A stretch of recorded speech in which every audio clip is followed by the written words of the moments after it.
Hi folks, it's Thinking Slow. Wanted to do a quick update. So more than a week ago we did our first video on the biological laboratories in Ukraine, and this is the update.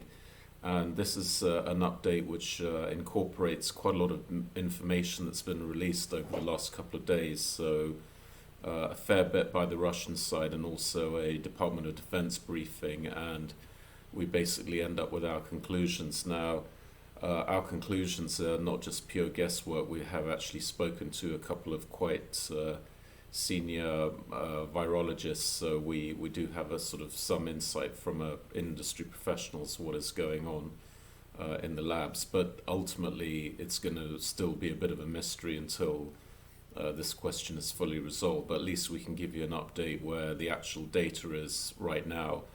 If you want conspiracy theories about Q fever and other things, there's other platforms that do that, but we're going to stick to the facts that we can verify and the input from expert opinion.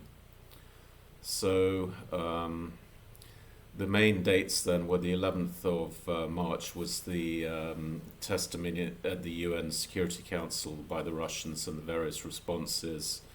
There was also the 10th of March, some documents provided by the Ministry of Defense of Russia, which we've had a look at, and at the end is the conclusions. So starting with the story rewinding, we've already done a bit of this in the video from the 8th of March, but one thing that's noticeable is that this started off as a completely crazy conspiracy theory, in inverted commas, anything to do with biological laboratories in Ukraine funded by the US.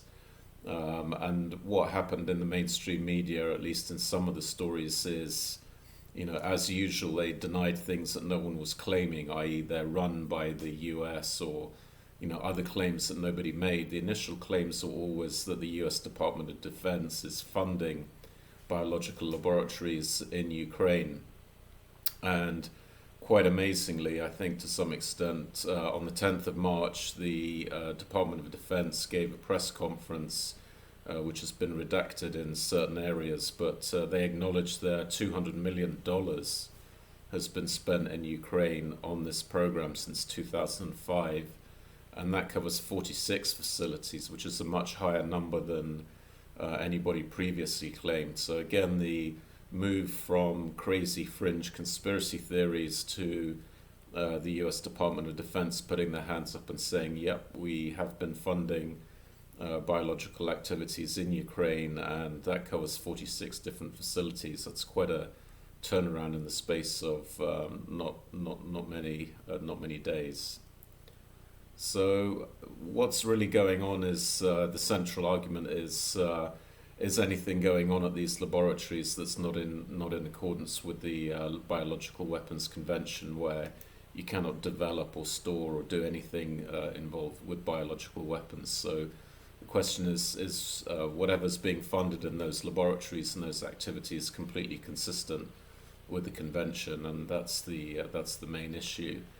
It's taken on a bit of a life of its own because of our liberal elite has dismissed things as conspiracy theories, and we'll go through the UK ambassador's response to the UN, which is a classic dismissal and smearing the Russian Federation for raising those questions. And that doesn't work anymore post-COVID. These dismissals out of hand just don't hold water anymore. And also then deleting the social media accounts of people raising the issue and deleting the pages of the US Embassy in Kiev have just added to the speculation.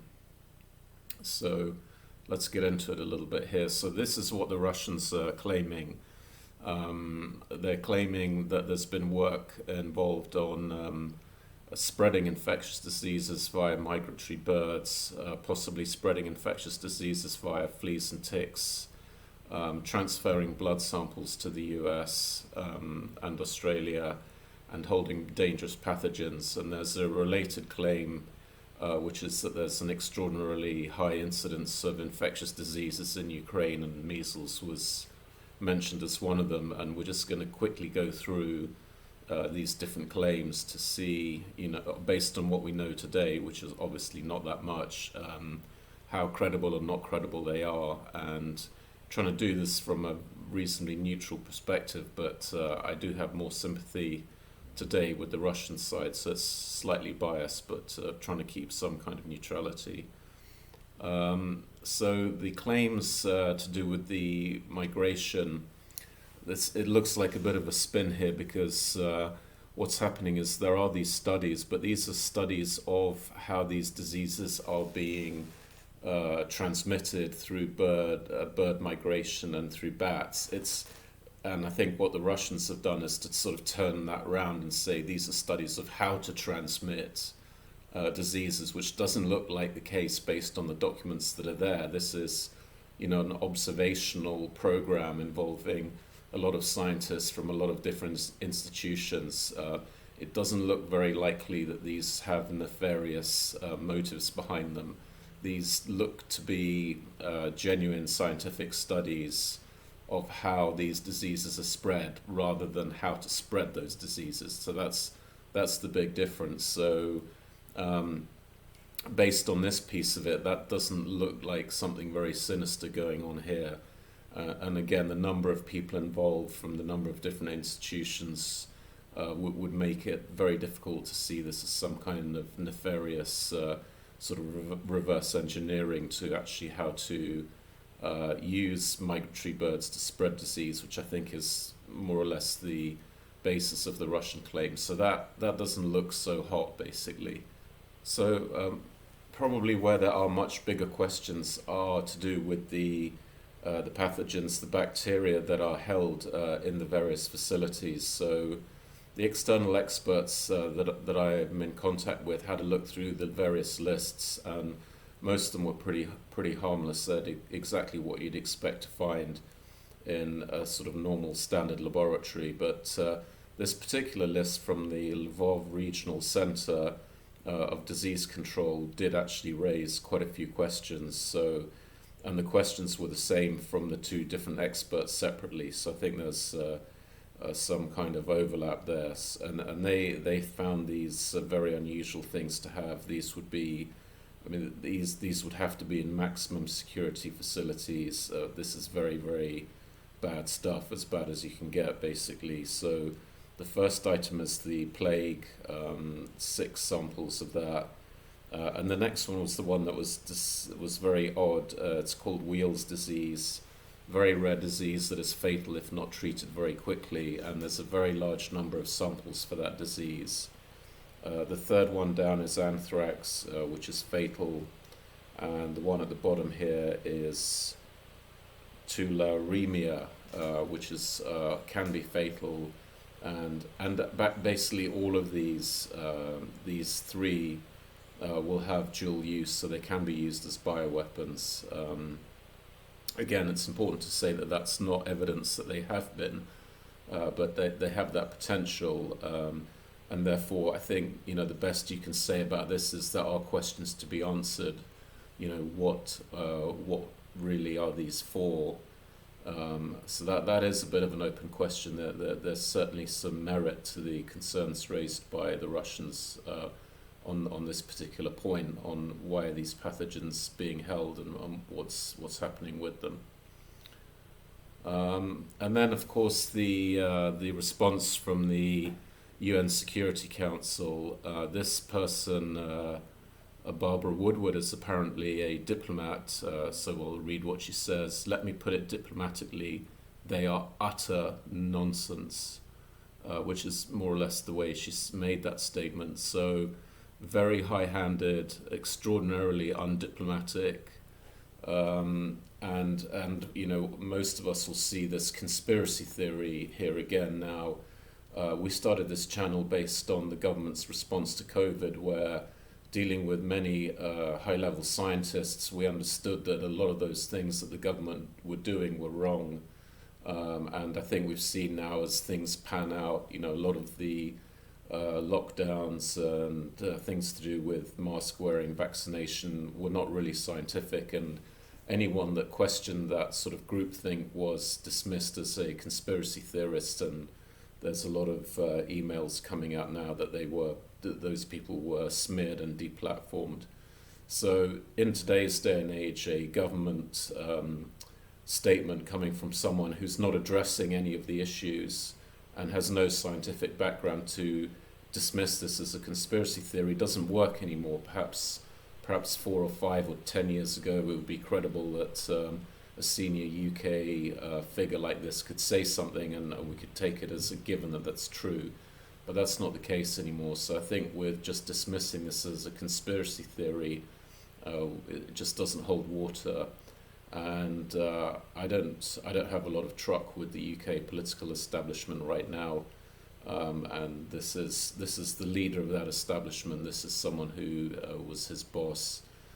Just the quote from his assessment of the integrity of our Prime Minister, but not much about his moral bankruptcy rooted in a contempt for truth. So that's someone who knows him well. And going around the table, I think that probably the most important response, and I think as time goes on, these responses will be less relevant, but the Chinese response was, this is an issue, we need to look at it, which seems a lot more sensible than just dismissing this as a conspiracy theory. And at the end of the day, that will be more important than this statement from the UK side. And as I said in one of the other videos, these issues are not new. They've been being raised since at least we found April 2021. Both the Russians and the Chinese Ministry of Foreign Affairs are raising questions about what is going on with this program, what's it for. And then, so at the end of the day, I think just to try and wrap this up quite quickly, although we could spend a lot of time on this. So the thing about the reverse engineering of how to spread a virus through birds doesn't seem to work. That just seems to be a passive study of how those viruses are spread, not how to spread them. There's a kind of subtle difference. One point for sure is true is why is there a very high incidence of some of these infectious diseases in Ukraine, and measles is one in particular. I think if I got this right, there's the same number of the measles cases in Ukraine is equal to half of all of the rest of Europe added together, which I don't know the exact population numbers, but that's telling you that number is very, very high in Ukraine.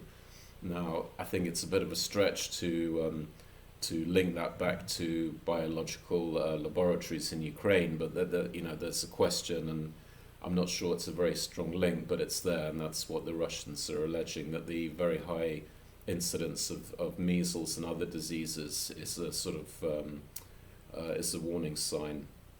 Now, the biggest point I said on this slide prior to this is the list of bacteria includes some very, very unusual items that there's a reasonable question about what are those things doing in a laboratory. And there may well be a perfectly valid answer, including, for example, that this is something that's been held over from Soviet days, and the destruction of those samples seems to make sense. If you're heading into a sort of military conflict, you obviously don't want those laboratories being hit and this stuff leaking out. So destroying them kind of does seem to be the sensible thing to do. And as I said, the prior Western dismissal of things as conspiracy theory, I think post-COVID, it doesn't really work. Now, the other sort of wider question is that this was all started off in 2005 as essentially a program to secure biological material and prevent it sort of leaking out, I mean literally and also figuratively, into bad actors. So, the big question is, we're here now 17 years later and there's still things going on with them. That's unusual because it was initially a $15 million program that's now become a $200 million program, and under the DTRA contract awards there's more laboratories being built. So I think that's a kind of bigger question is, this program has obviously gone beyond its initial remit, and they keep building more and more facilities, putting more and more money in. At what point is it reasonable to say, okay, look, we've secured the dangerous material that was there, and we're finished, basically? Because I think this is now getting into a lot more than securing pre-existing dangerous material. it's getting into all kinds of studies and monitoring and all kinds of other things that I think many of us are slightly nervous about. What is this new preoccupation with infectious diseases and vaccines, and how does this fit? Because this seems to have gone well beyond its original remit. And again, it's the dismissals just don't add water, and actually the more people like Mitt Romney talking about arresting anyone that's raising this point, the more people will dig in and say, okay, there's no smoke without fire. So that's where we are on this, and I think you can come up with stories about Q fever and all kinds of other things, but the reality is this is the facts available today and reviewed by people that know what they're doing. So this is the position, and it won't be resolved fully for a long, long time until there's a third party, hopefully, that could be agreed by all sides to come in and investigate this. And because of the polarization and the vilification of Russia, it's going to be difficult to find a third party who can genuinely be considered neutral. But ultimately, that's the only way out of this position, is to someone else to come in, have a look, and make an assessment. I think just before leaving this, just like to wrap up and say the issue of these biological laboratories was never really presented as a key issue for any kind of military action against Ukraine. But so I think it's still important to recognize that the causes of this war are not to do with the existence of those biological laboratories. I think that'll be an additional frustration, and as I said, it was already raised in April 2021, but it was never really presented as a key reason. And the reasons for this war, as we covered in the other videos, still are going back to what appears to be a long-term NATO program of essentially harassing, weakening, undermining Russia through a number of low-grade interventions without going into sort of full-scale war. And as I mentioned in the other presentation, there is a document from 2019 from the RAND Corporation which goes through a whole lot of washing list of things that the United States can do to unbalance Russia. And one of them specifically was mentioning providing lethal aid to Ukraine, which they understood that would generate some success for unbalancing Russia, because it requires Russia to respond and to be on edge on that Ukrainian border. And that's something with very high benefits, according to this assessment. But they did realize it's a risky strategy, because doing that may spill out into open war, which is exactly what happened in March 2022. And now that we're having a lot more politicians from the Western side coming out with calls for removal of Putin and regime change, it seems more and more likely that this really was the intention from the beginning, that NATO expansion, it was understood, and we did on another program from 2008, that may well lead to civil war in Ukraine, which would then force Russia's hands to intervene or not.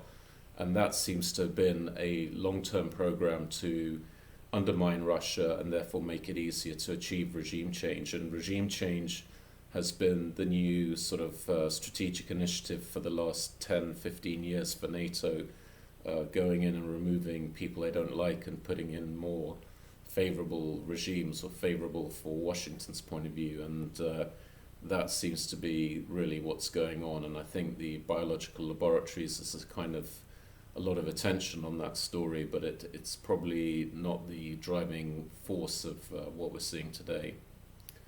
So that was really all I wanted to say. And then here are the links to the various documents we looked at.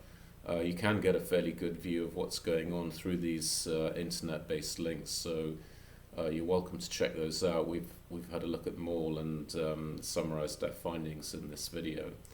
So thank you very much. Hope you found that interesting. Please like and share, and follow us on Twitter. And again, apologies if you wanted a super exciting story about Q fever and CIA agents and all the rest of it. We don't have it, because We're trying to present what the facts actually say at the moment, and in this case, it doesn't really, it's not a slam dunk for either side, so some of the Russian claims don't stack up, but some raise questions that need to be answered. Okay, thanks, bye.